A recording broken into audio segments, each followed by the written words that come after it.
Untuk anak seusia 15 tahun, apa yang membuat tetap bertahan di Islam meskipun mengalami cobaan yang begitu dahsyat? Kalau orang dewasa masuk akal, tapi anak 15 tahun Ya. bahkan disakiti, Ya. diusir, dihapus dari kartu keluarga Ya. dengan perjanjian. Kenapa gak akhirnya nyerah aja? Kan biasanya anak muda tuh cari enak aja gitu. Kamu dakwah hanya satu pesan saya, jangan pernah kamu dakwah apa yang kamu belum mampu lakukan gitu.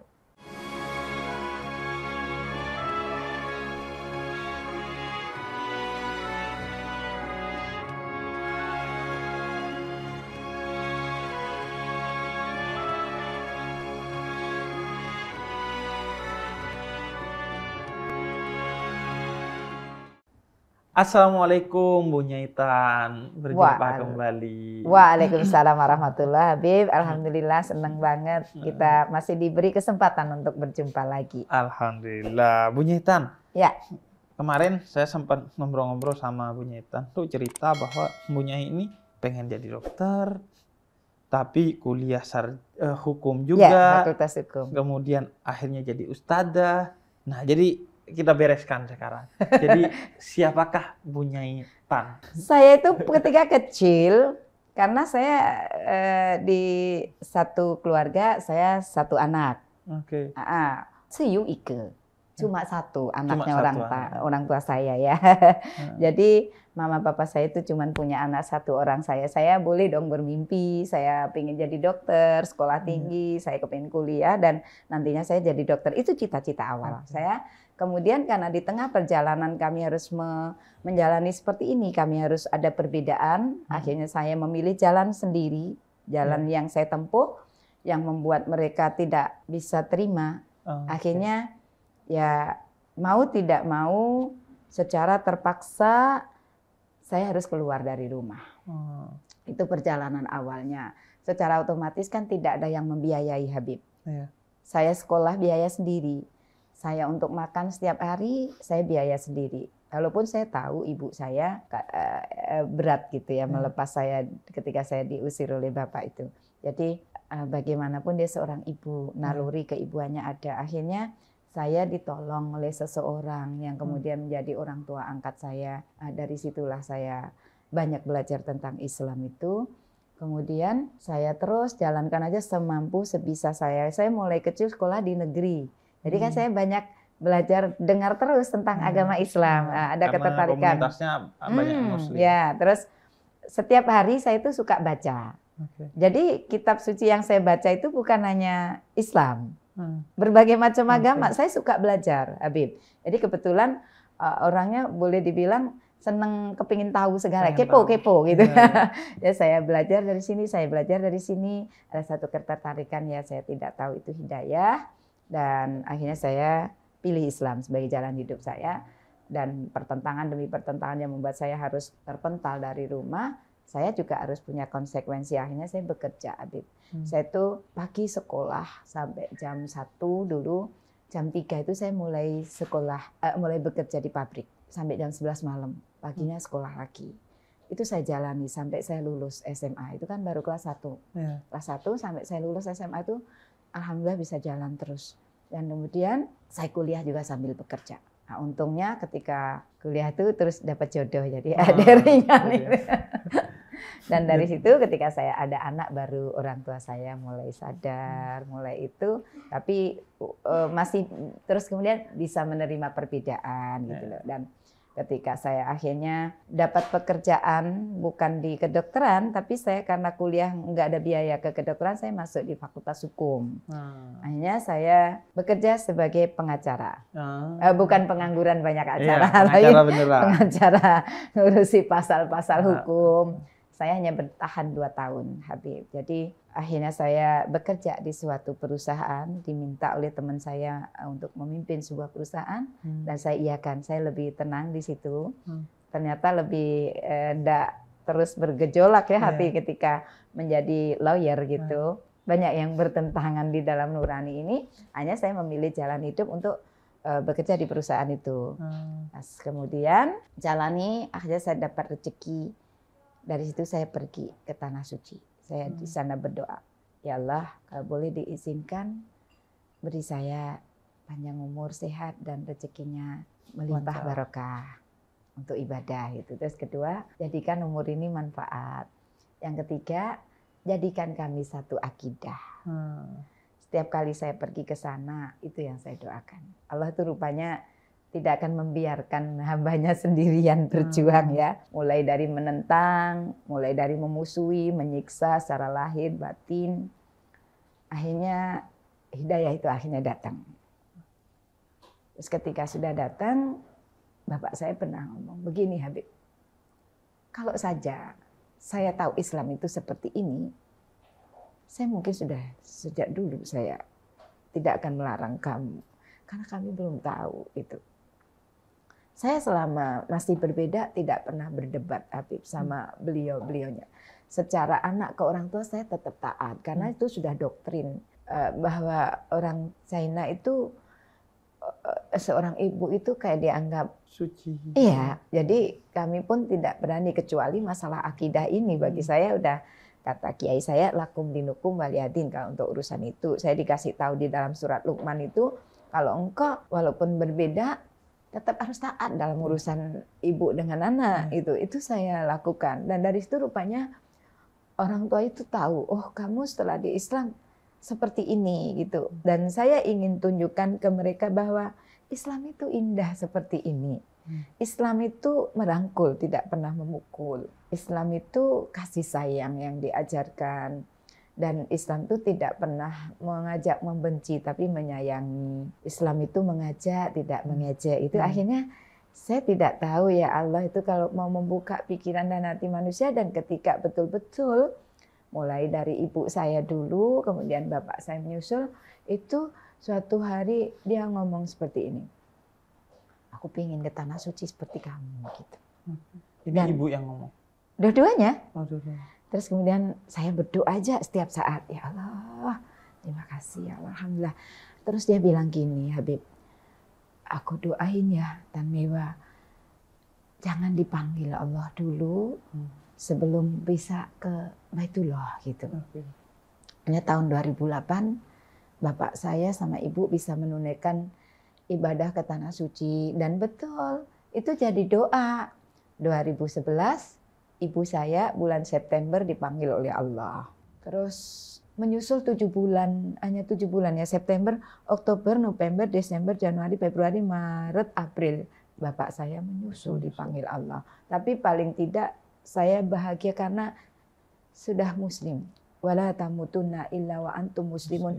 Ayat itu sering mendenging di telinga saya dan dalam hati, maka itu saya hanya doakan, ya Allah, moga-moga semuanya dalam keadaan muslim gitu. Dan saya masih teringat sampai sekarang SMS, dulu belum ada WA. Habib, waktu itu saya ceramah di Taichung itu tahun 2012. Bapak saya itu bilang begini, kamu jangan pernah berhenti berjuang. Teruslah suarakan agama Allah, begitu. Itu masih saya inikan. Dan ketika itu tanggal 17 April saya berangkat, 18 April itu saya sudah di rumah, 19 April bapak saya wafat. Jadi betul-betul itu satu kenangan yang sampai sekarang itu masih menjadi satu kenangan yang manis ya, mengingatkan saya untuk jangan melepaskan dakwah itu. Gitu. Saya sampai. Jadi awalnya kedua orang tua menolak ya? Ya pastilah itu biasalah kalau toh saya anak saya memilih yang berbeda pastilah ada pertentangan. Dan tapi dalam keadaan yang ekstrim kalau Ustaz ekstrim sekali kan, saya harus keluar dari rumah dan penyiksaan sampai banyak yang kasihan terhadap saya gitu. Akhirnya ketika kita keluar dari rumah ada yang nampung, itu sudah alhamdulillah. Itu jadi keluar dari rumah itu karena mendapatkan kekerasan. Iya, sangat. Lantaran pilihan berbeda agama dengan orang tua. Bukannya beda agama, beda memilih jodoh juga. Oh, karena milih jodoh yang muslim. Otomatis awalnya kita kan milih jodoh yang muslim. Oh, karena sudah Iya. Muslim duluan. Iya, karena kan saya mengambil Islam itu bukan karena mau menikah. Iya, Jadi iya. saya memang sudah itu Iya. pilihan secara hati ya, bukan karena faktor menikah kemudian saya pindah agama, bukan. Jadi ketika mu'alaf itu umur berapa, Bu Nyai? 15. Umur 15 Iya, tahun. 15 tahun. Dan itu orang tua belajar. masih oke nih. Walaupun nggak setuju tapi oke. Baru yang kemudian sampai harus keluar rumah ketika memilih untuk berjodoh dengan seorang muslim juga. Ya tidak, sebelumnya juga sudah bertentang terus, tapi saya kan masih bertahan karena kan masih boleh tinggal di rumah gitu kan. Iya. Walaupun setiap harinya kami harus berbeda gitu kan. Tapi karena saya lebih ngambil bawahnya kan, saya sudah Oke. dikasih tahu dalam hal apapun saya tetap harus taat sebagai anak. Iya. Dan saya juga anak tunggal, mereka sayang sama saya. Iya. Saya tahu mereka penuh kasih sayang dengan Tanmihwa itu karena juga anak cuman saya toh gitu ya, cuma saya aja. Jadi mungkin itu karena ya ketidakcocokan biasa saya pikir, dan saya mungkin karena puncak kemarahannya dan sebagainya itu. Kemudian saya harus terhempas dari rumah ya, saya mau nggak mau ya karena saya tetap dengan pilihan saya kan, mereka berdua membuat satu pilihan yang sulit bagi saya. Tapi karena sudah kadung jatuh cinta ya, lagi in love gitu ya. Jatuh cinta kepada Islam, juga jatuh cinta dengan calon suami gitu ya. Jadi akhirnya ya itu pilihan saya gitu. Akhirnya mereka mau tidak mau ya menghadapi sebuah kenyataan, saya juga menghadapi sebuah kenyataan walaupun sama-sama sakit. Saya sakit, beliau juga sakit pasti itu. Tapi diam-diam saya akhirnya sebelum saya ditolong orang, saya kos dulu. Mama saya sering datang ke tempat kos, ngasih beras. Ini sebelum menikah uang. dengan Belum. Jadi saya sebelum ada pertolongan dari orang tua angkat itu, saya kos, Habib. Jadi anak kos gitu ya. Anak kos. Nah, terus karena kan saya harus hidup. Itu puncaknya kenapa? Maksudnya sebelum ngekos tuh puncaknya kenapa akhirnya harus diusir? Ya karena gitu? saya kan tetap pada pilihan saya. Iya. Oh itu memuncak sampai akhirnya keluar. Segalanya di-cut gitu, segalanya diputus gitu kan. Sudah tidak ada biaya sekolah, tidak ada biaya makan, tidak ada biaya sangu dan sebagainya. Ya kos. Akhirnya saya ya kos betul, dan saya waktu itu tidak punya apa-apa. Tapi saya dihibur oleh ayat Allah, intan syurullah yansurkum. Oh itu menjadi kuat lagi saya. Kalau kamu menolong agama Allah, Allah akan menolong kamu gitu. Akhirnya saya ditolong itu oleh teman, kamu mau kerja gitu. Dan saya itu sampai teman-teman saya itu patungan. Habib tahu patungan ya? Iya. Urunan, sumbangan untuk beli saya sepatu, untuk bayar sekolah, untuk buku-buku, karena semuanya kan ditinggal di rumah. Saya keluar tuh hanya membawa selembar baju yang saya pakai. Itu berarti umur berapa tuh? 15. Oh itu 15? Iya, harus keluar. Iya. Dan pada saat itu sebenarnya kerja belum boleh kan umur segitu. Tapi ini mendesak. Jadi saya ditolong oleh seseorang yang orang ini punya saudara, dia bekerja di perusahaan, dan ini bekerja di sela-sela dia sekolah gitu. Dan kebetulan jamnya saya bisa. Saya sekolah jam 1, saya sudah pulang, itu bekerja jam 3. Jam 3 itu saya sebagai tenaga kasar. Ya, saya belum berhijab waktu itu, masih tampak sekali Tionghoa gitu ya. Terus saya bekerja kasar tuh cuma 2 bulan. Akhirnya dipanggil ke kantor, saya sudah deg-degan aja. Akhirnya saya ditaruh di administrasi. Ya itu nggak tahu, pertolongan Allah semuanya itu. Saya ditaruh di bagian administrasi, jadi nggak sekotor yang biasanya. Saya udah ini pakai ini tinggal kelihatan mata kan. Poles rotan itu loh, Habib. Jadi rotan tuh dimasukkan di mesin, kemudian ada amplas dimasukkan gitu, amplas itu supaya halus gitu. Itu kerja kita. Jadi penuh debu dari percikan rotan itu. Iya. Itu seperti itu berbulan-bulan, nggak tahu 2 bulan ya. Terus kemudian saya ditarik di tenaga administrasi, agak bersih tempatnya. Terus bisa sampai saya biaya sekolah sampai lulus. Hanya sekolah, karena sekolah udah lulus, saya kuliah sambil kerja. Kebetulan ya di situ saya sekolah, kuliah sambil bekerja, ya saya jalani aja. Itu di masa itu orang tua memang betul-betul ya udah dilepaskan? Atau sampai masih ke kosan? Sampai nulis kertas perjanjian bahwa saya tidak punya anak yang namanya Tanmihwa. Itu pokoknya lepas dari tanggung jawab saya di disaksikan oleh perangkat. Pada saat itu saya Perangkat tanda kayak tangan desa desa. gitu. Jadi kalau ada apa-apanya itu bukan tanggung jawab saya lagi. Surat Itu itu masih saking saya murkanya orang simpen, tua. saking marahnya sama saya. Surat itu masih saya simpen sampai sekarang dan itu benar-benar lepas sudah. Jadi Dan- saya tidak ada dana lagi untuk itu.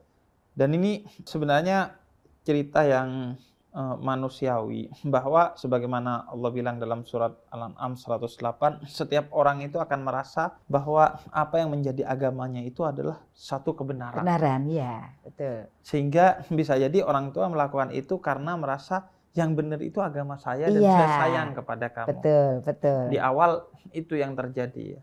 Tapi Betul. kemudian Bunyaitan tetap memilih agamanya sebagaimana Ya, sahabat Sa'ad bin Abi Waqqas, di mana dia berbeda pendapat dengan Betul. orang tuanya dan orang Betul, tuanya betul. marah betul karena Sa'ad itu memeluk Islam. Bahkan orang tuanya mengancam setelah nggak bisa marah, sebaliknya play victim mengancam akan mogok makan. ya, Kalau Sa'ad bin Abi Waqqas tetap kekeh tapi di Islam. kemudian kata Nabi, setiap orang memilih agamanya sendiri Ya. secara berdaulat, maka tetaplah dengan agamamu tapi tetap berbakti kepada orang Iya, tuamu, iya, betul. berbuat baik kepada orang tuamu. Nah, yang ingin saya tanyakan, untuk anak seusia 15 tahun, apa yang membuat tetap bertahan di Islam meskipun mengalami cobaan yang begitu dahsyat? Kalau orang dewasa masuk akal, tapi anak 15 tahun Ya, bahkan disakiti, ya, diusir, dihapus dari kartu keluarga ya. dengan perjanjian. Kenapa gak akhirnya nyerah aja? Kan biasanya anak muda tuh cari enak aja gitu. Ya. Nah, karena ini suatu yang pelajaran yang penting, karena kata Nabi, ya jabu rabbuka min syabin laisat sahu safwah. Allah itu terkagum kepada anak muda yang kokoh dengan imannya. Pada saat itu gini, saya tuh memang mungkin karakter itu kuat, karakternya istiqomah gitu. Jadi saya kekeh dengan pendapat saya bahwa ini benar gitu. Jadi saya tidak gampang melepas, dan terus kemudian yang membuat kuat itu sekitar saya mendukung, mensupport betul. Terus orang tua angkat juga nggak apa-apa. Jadi pokoknya saya jangan lawan mereka, tapi dengan bukti tunjukkan gitu loh. Tunjukkan bahwa setelah kamu di Islam itu ada satu perubahan yang membuat dia supaya mengakui bahwa Islam itu baik. Terus itu yang membuat support dari teman-teman kanan kiri, dari semuanya itu saya tersupport betul. Jadi saya tidak merasa sendirian. Jadi saya tidak pernah mau berdebat, Habib, sama orang tua saya. Saya sudah katakan bahwa agama itu bukan untuk berdebat, tapi agama itu untuk berbuat. Itu yang membuat saya kuat. Jadi saya berbuat aja supaya mereka bisa ini. Dan akhirnya doa itu alhamdulillah terjawab oleh Allah. Semuanya itu kan andil dari Allah tentunya yang utama ya. Suatu hari ibu saya dikasih sakit. Saya anaknya kan cuma satu-satunya saya. Saya ada kesempatan merawat. Habib, ibu saya itu kena tumor kandungan. Jadi pada saat itu mengeluarkan pendarahan itu sampai besar-besar. Tidak ada siapapun yang merawat, jadi saya rawat. Ibu saya setiap hari saya nyuci gumpalan darah itu. Sambil nangis saya cuci, ya Allah. Ini sakit apa? Tapi saya tidak belum paham ini sakit apa gitu ya.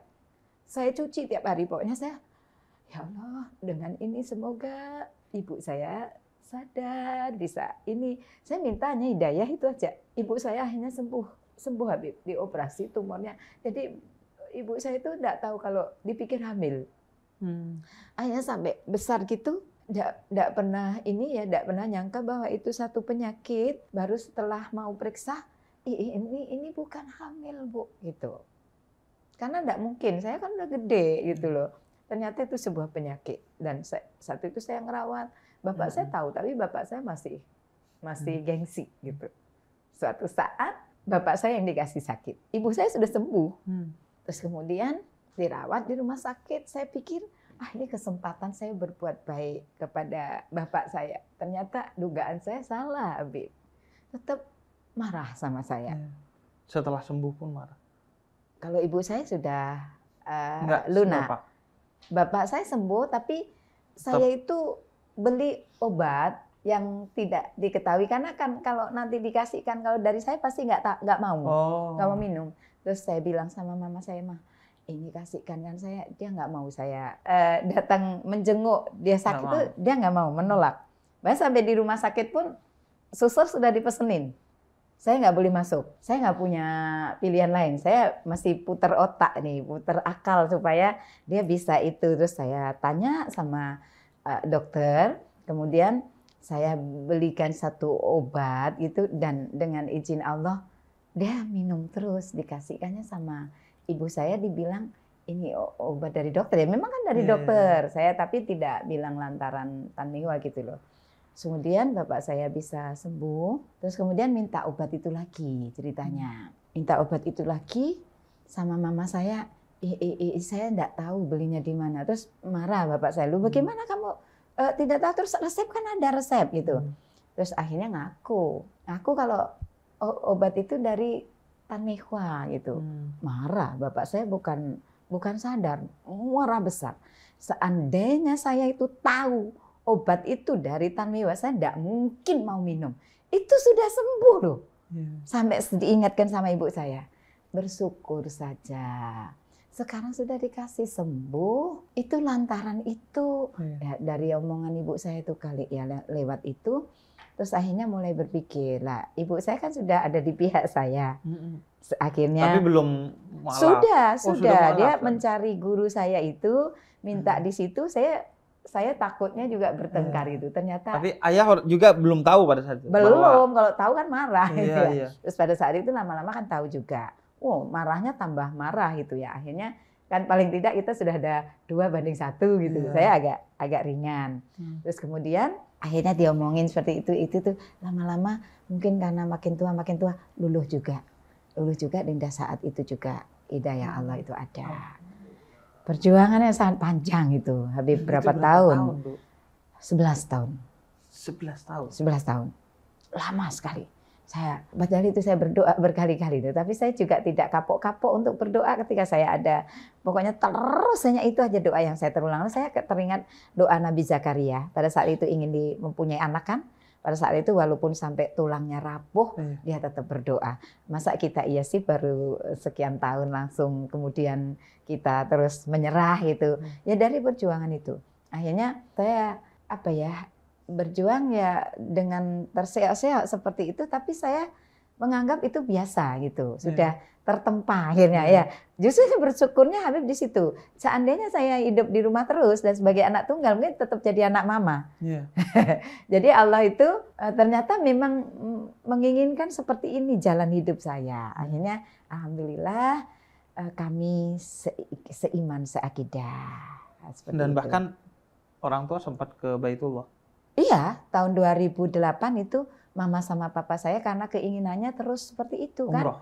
Haji, nggak pernah umroh.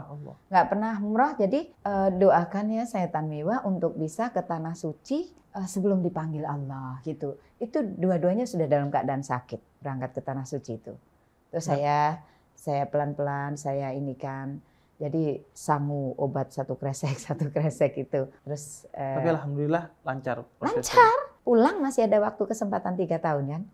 2011 mama saya bulan September, 25 September ya, bulan-bulan September seperti ini. 25 September tahun 2011, bapak saya menyusul 7 bulan kemudian 2012 April. Saya pada saat itu masa-masa betul kondisi ini, Habib, kondisi duka yang sangat dalam. Mulai dari ibu saya meninggal, mertua dulu.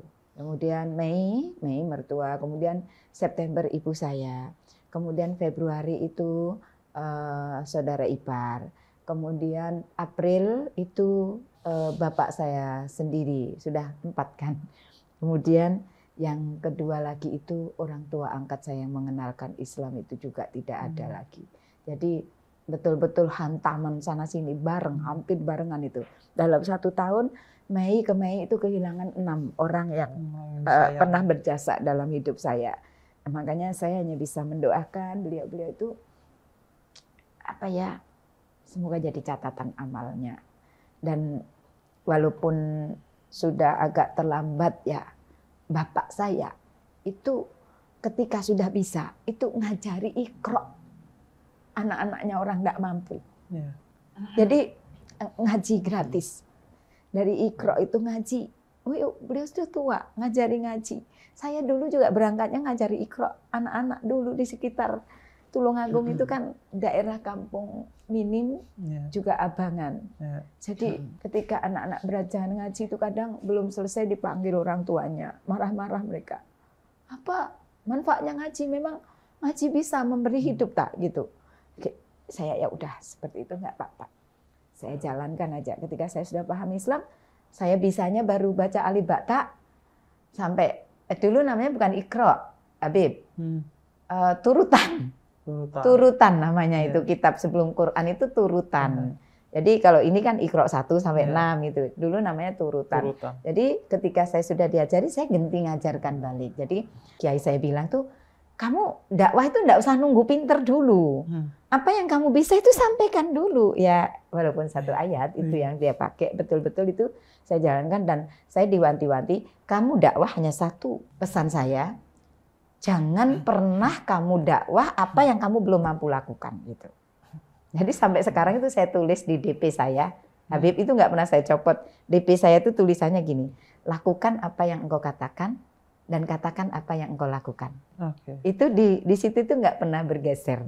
Itu masih saya ingat terus. Jadi kalau engkau walaupun belum pinter secara ilmunya, tapi apa yang kamu sampaikan itu engkau melakukan, itu jadi setrum yang bagus, katanya kiai saya seperti itu.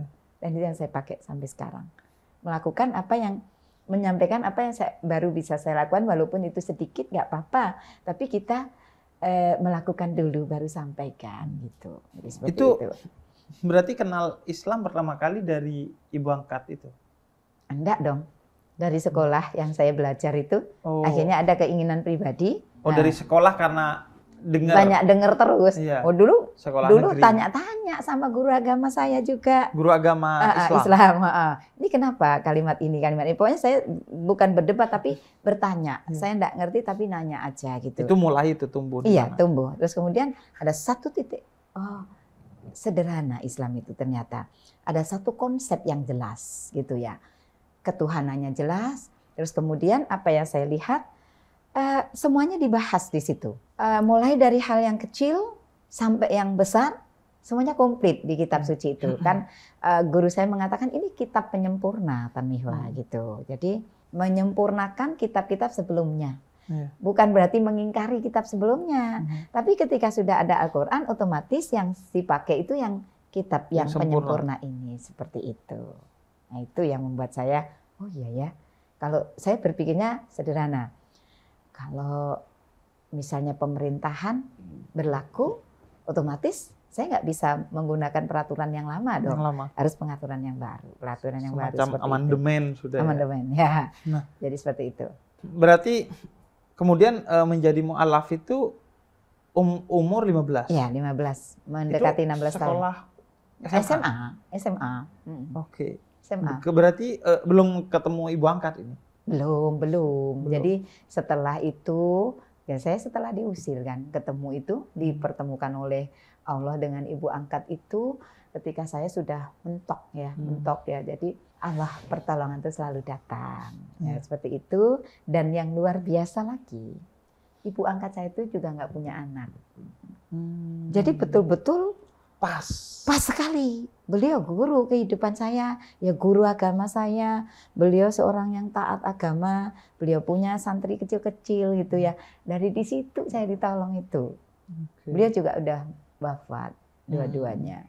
Bu Nyainya juga udah wafat, Pak Yainya juga udah wafat. Seperti itu. Bu Nyai. Ya. Yang menarik juga nama nih. Iya. Bu Nyai namanya nggak berubah ketika mu'alaf. Biasanya kan diubah jadi nama yang ada unsur bahasa Arabnya. Iya, betul. Kalau ini enggak? Enggak. Jadi karena kan saya sudah punya nama Indonesia juga. Jadi masa banyak-banyak nama gitu ya, orang jadi bingung. Jadi karena orang juga sudah hafalnya dengan nama Tanmihwa, ya udah itu jadi selamanya seperti itu. Tapi saya punya nama Indonesia, Habib.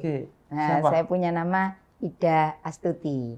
Itu kalau dalam bahasa Sangsekerta kali ya, orang Bali itu kalau Ida itu katanya dalam ini apa rohaniawan. Itu kayak kasta ya namanya. Itu Ida. Astuti itu keselamatan.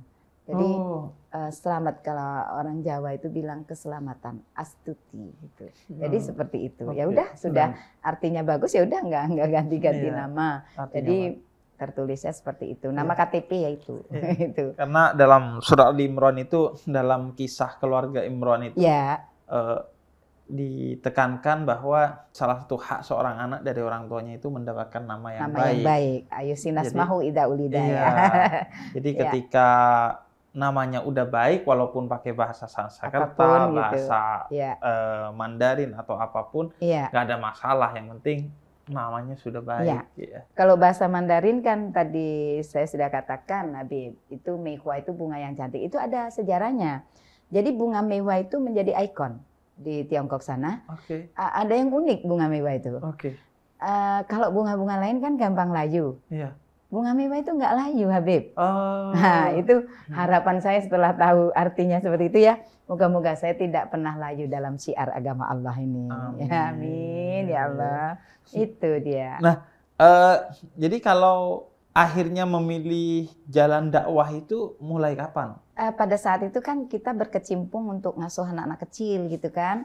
Terus kemudian ada itu kapan? Saat kuliah atau kapan? Oh, sudah selesai kuliah. Oh, udah selesai. Jadi, berarti sudah selesai kuliah itu sekitar tahun 93. 93 itu ngasuh Iqra tadi itu. Bukan, anak-anak Anak kecil untuk ya. Kita sama teman-teman tuh ngasuh anak yang tidak mampu. Untuk yang ya kayak semacam panti gitu, tapi saya datang ke situ ya bisa bantu apa gitu loh.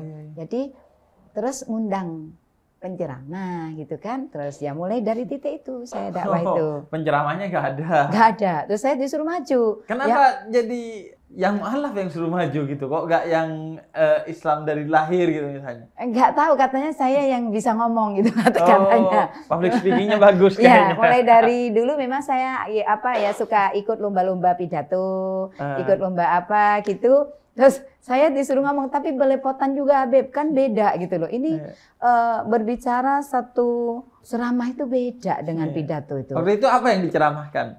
Ya sebisa saya. Sebisa saya tentang surat Al-Ma'un. Itu ya udah itu saja supaya mereka donatur itu bisa membantu anak-anak yatim. Hanya itu aja. Ya satu ayat aja yang kita ini ya sudah semampu kita itu. Nggak taunya. Nah, ini juga saya nggak ngerti satu di balik musibah berkah. Tiba-tiba ada sekelompok ibu-ibu PKK di sekitar gitu. Undang yang kemarin di panti, dia bilang gitu. Saya disuruh ceramah, gigil saya. Saya bilang sama kiai saya, ya ini gimana? Loh, kenapa kamu itu? Gak usah bingung, jalani sebisamu. Ya, sampaikan walaupun satu ayat. Ya, saya akhirnya ya belajar, Habib, belajar lagi. Yang saya pernah ajarkan belajar, tapi yang kamu sampaikan ya sudah kamu lakukan. Udah jalan gitu. Ya udah, saya jalan. Akhirnya di saat itu saya mulai betul-betul belajar, memperdalami, serius lagi belajar. Saya nyantri lagi, lebih dalam lagi, lebih ini lagi. Akhirnya di sini titik awalnya. Mulai kemudian saya di dunia dakwah itu. Alhamdulillah sampai sekarang. Sudah berapa tahun ya, Habib ya? Dari 93 berarti? Iya, 93 sampai sekarang itu 29. 29 tahun. Iya, betul. Ya, enggak ada, bagi saya nggak ada istilah terlambat belajar kan. Jadi saya terus mendalami, tapi karena kami ini kan merasa terbelakang. Jadi terus saja belajar. Pokoknya saya mengosongkan pikiran saya untuk bisa menerima ilmu dari siapapun. Jadi seperti itu, hanya saya belajar terus, berusaha sedikit belajar, dipraktekkan, evaluasi. Belajar, dipraktekkan, evaluasi lagi, muhasabah lagi gitu. Dan sampai sekarang, alhamdulillah. Ini yang menarik bahwa berdakwah itu tidak hanya modal keinginan, tapi juga harus berdasarkan kemampuan. Karena itu apa yang menjadi pilihan Bunyaitan itu tepat gitu. Artinya menyampaikan hanya apa yang diketahui, sesedikit apapun, dan menyampaikan apa yang dilakukannya dan melakukan apa yang disampaikannya. Di samping itu terus belajar agar bisa bertumbuh juga dalam kebaikan kita sendiri utamanya, dan setelah itu mendakwahkannya ke orang lain. Orang lain, ya Bu Nyai betul. ya.